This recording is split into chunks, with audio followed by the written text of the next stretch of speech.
For our outgoing and incoming commanders of 15th Infantry Battalion, congratulations again to both of you. Every change of command is a milestone for the Philippine Army as well as for the commanders involved.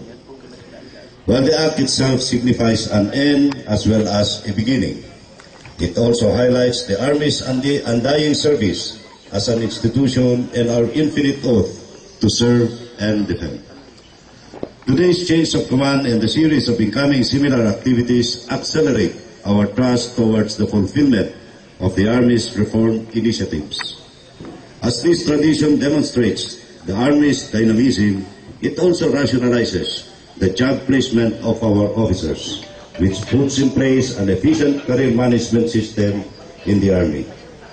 Through all these endeavors, we take one step closer towards becoming a genuinely professional Army.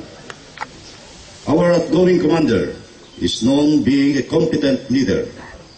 Bong, I need not go through the figures and details of your accomplishments. For the gains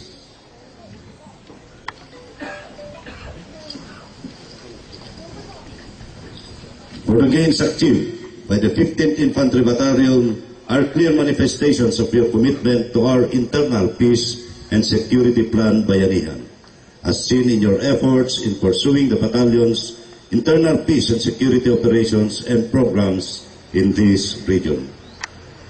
Through your sincere efforts, the battalion gained the support and cooperation of the local government units, the local chief executives, other government and non-government offices and organizations, and the entire civil society. I hope that you will carry on with the same dedication, the same commitment, and the same enthusiasm as you handle higher and sensitive position. So Colonel Dr. Lero, in behalf of the Spearhead Troopers, I thank you for your exemplary service and remarkable leadership of 15th Infantry Battalion. With that, let us give a round of applause to Colonel Dr. Lero.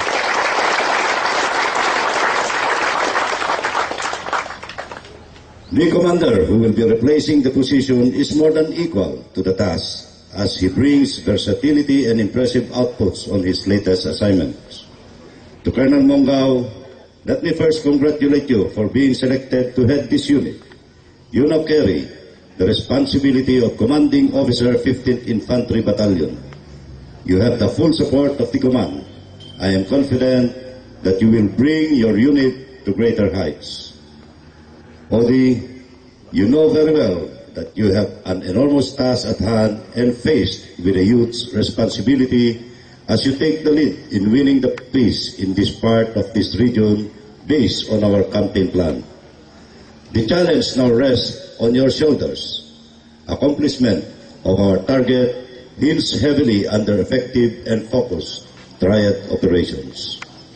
It will demand your full commitment in the implementation of our campaign plan.